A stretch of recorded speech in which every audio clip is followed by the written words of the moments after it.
अवधूत चिंतन श्री गुरुदेव दत्त श्री स्वामी समर्थ. नमस्कार स्वामी भक्तांनो. तुमच्या देवघरातही देवांचे किंवा पितरांचे टाक आहेत का?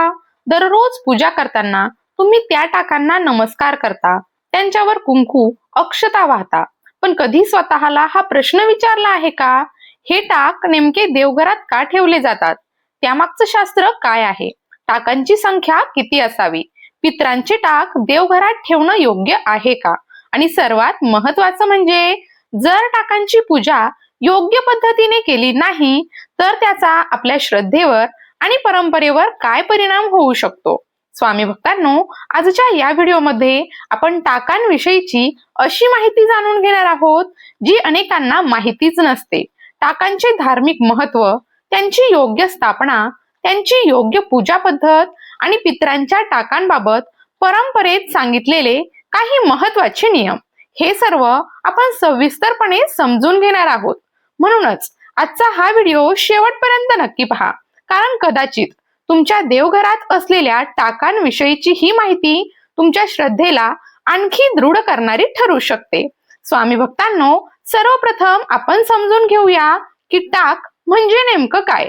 पूर्वीचा काळ आजच्या काळापेक्षा पूर्णपणे वेगळा होता. आज आपल्याकडे वाहनं आहेत, प्रवासाची आधुनिक साधनं आहेत, पण पूर्वी अशी सुविधा नव्हती. अनेक वेळा कुलदेवतांच्या मंदिरात जाण्यासाठी लोकांना खूप लांबचा प्रवास करावा लागत असे. प्रत्येकाला वारंवार कुलदेवतेच्या दर्शनासाठी जाणं शक्य होत नसं. अशा वेळी आपल्या कुलदेवतेचा आशीर्वाद आपल्या घरामध्ये कायम राहावा, त्यांचं स्मरण प्रत्येक दिवस व्हावं आणि आपल्या घरावर त्यांची कृपादृष्टी सदैव राहावी, आणि या श्रद्धेतून टाक ठेवण्याची परंपरा निर्माण झाली. साधारणपणे चांदीच्या किंवा तांब्याच्या पत्र्यावर देवतेची उठावदार प्रतिमा तयार केली जाते. यालाच टाक असं म्हणतात.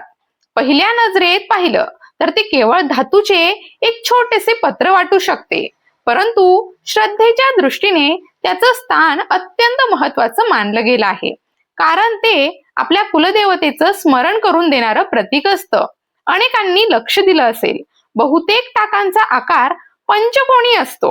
हा आकार फक्त सजावटीसाठी नसतो. परंपरेनुसार तो पंचमहाभूतांचं प्रतीक मानला जातो. पृथ्वी, जल, अग्नी, वायू आणि आकाश या 5 तत्वांवर हे संपूर्ण विश्व उभं असतं. म्हणून पंचकोनी आकाराला विशेष महत्व दिलं गेलं आहे. तसेच टाक तयार करण्यासाठी वापरल्या जाणाऱ्या धातूंना देखील परंपरेत विशेष स्थान आहे. चांदी निर्मलतेचं प्रतीक मानली जाते, तर तांबे ऊर्जा आणि सकारात्मकतेशी जोडलेलं मानलं जातं. म्हणूनच टाक हे केवळ धातूचे पत्रा नसून श्रद्धेचं आणि देवत्वाचं प्रतीक मानलं जातं. आता अनेक भक्तांच्या मनात एक प्रश्न असतो, देवघरात टाकांची संख्या किती असावी? याबाबत परंपरेमध्ये एक विशिष्ट पद्धत सांगितली जाते. टाकांची संख्या शक्यतो विषम असावी असं मानलं जातं. उदाहरणार्थ 1, 3, 5, 7 किंवा 11 अशा प्रकारची संख्या ठेवली जाते. अनेक घरांमध्ये कुलस्वामिनी आणि कुलस्वामिनीचे टाक असतात. काही ठिकाणी ग्रामदेवतेचे टाक असतात, तर काही घरांमध्ये क्षेत्रपाल आणि आद्य यक्षपुरुष यांचे देखील टाक ठेवलेले असतात. मात्र इथे एक गोष्ट अत्यंत महत्वाची आहे.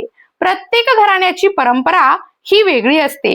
काही नियम एका घराण्यात पाळले जातात, तर दुसऱ्या घराण्यात वेगळी पद्धत असू शकते. म्हणून आपल्या घरात अनेक पिढ्यांपासून जी परंपरा चालत आली आहे तिलाच सर्वप्रथम महत्व द्यावं.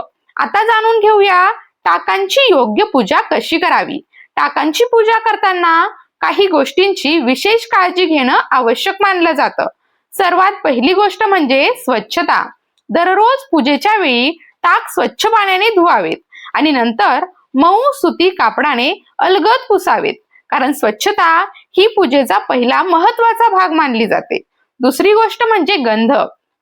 टाकांवर दररोज ओला गंध लावण्याऐवजी कोरडा गंध, कुंकू किंवा अक्षता वापरण्याची परंपरा आहे. यामुळे टाकांवर थर साचत नाही.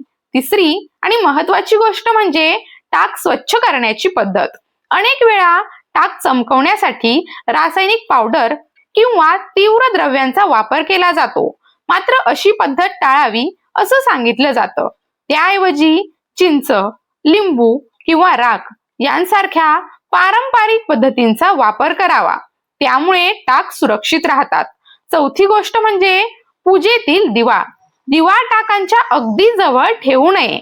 थोड्या अंतरावर ठेवावा, जेणेकरून काजळी किंवा तेलाचे डाग टाकांवर पडणार नाहीत.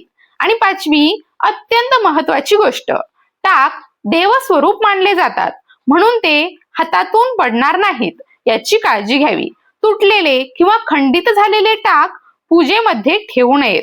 आता येतो सर्वात जास्त विचारला जाणारा प्रश्न, पितरांचे टाक देवघरामध्ये ठेवावेत का? परंपरेनुसार देव आणि पित्र यांची संकल्पना वेगवेगळी मानली जाते. म्हणून अनेक ठिकाणी पितरांचे टाक मुख्य देवतांच्या टाकांपासून वेगळे ठेवण्याची प्रथा आहे. काही घरांमध्ये ते देवघराच्या वरच्या भागात ठेवले जातात, तर काही ठिकाणी त्यांच्यासाठी स्वतंत्र स्थान असतं.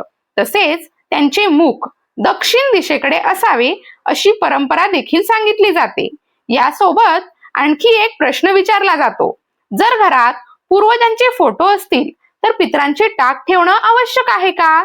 याबाबत अशी परंपरा सांगितली जाते की जर पूर्वजांचे फोटो घरात असतील तर स्वतंत्र टाक ठेवणं अनिवार्य नाही. परंतु ज्या घराण्यात पितृटाकांची पूजा अनेक वर्षांपासून होत आली आहे, ज्या घराण्याचा तो कुळाचार आहे, अशी परंपरा मात्र खंडित करू नका. ती पुढील पिढीकडे जशीच्या तशी पोहोचवावी. मित्रांनो, वेगवेगळ्या प्रदेशांमध्ये, वेगवेगळ्या समाजांमध्ये आणि विविध कुलपरंपरांमध्ये या पद्धतींमध्ये काही प्रमाणात फरक आढळू शकतो. म्हणून आपल्या घरातील ज्येष्ठ व्यक्ती किंवा कुलपाध्ये यांचा सल्ला घेणं नेहमीच योग्य ठरतं. शेवटी एक गोष्ट लक्षात ठेवा, टाक हे फक्त चांदीचे किंवा तांब्याचे पत्र नाहीत. ते आपल्या कुलदेवतांशी, आपल्या परंपरेशी आणि आपल्या पूर्वजांशी जोडणारा श्रद्धेचा पवित्र दुवा आहेत. जितक्या भावपूर्णतेने आपण त्यांची सेवा करू, जितक्या श्रद्धेने त्यांची पूजा करू आणि जितक्या स्वच्छतेने त्यांची जपवणूक करू, तितक्याच भक्तिभावाने आपली परंपरा पुढील पिढीपर्यंत पोहोचत राहील. जर ही माहिती तुम्हाला उपयुक्त वाटली असेल तर कमेंटमध्ये श्री स्वामी समर्थ नक्की लिहा. तुमच्या देवघरात कोणत्या देवतेचे टाक आहेत हे देखील आम्हाला नक्की सांगा. आणि अशाच धार्मिक, पारंपरिक आणि भक्तिमय माहितींसाठी आपल्या श्री स्वामी समर्थ YouTube चॅनलला नक्की सबस्क्राईब करा. स्वामी समर्थ महाराज तुमच्या परिवारावर सदैव कृपादृष्टी ठेवोत. भिवू नको, स्वामी सदैव पाठीशी आहेत.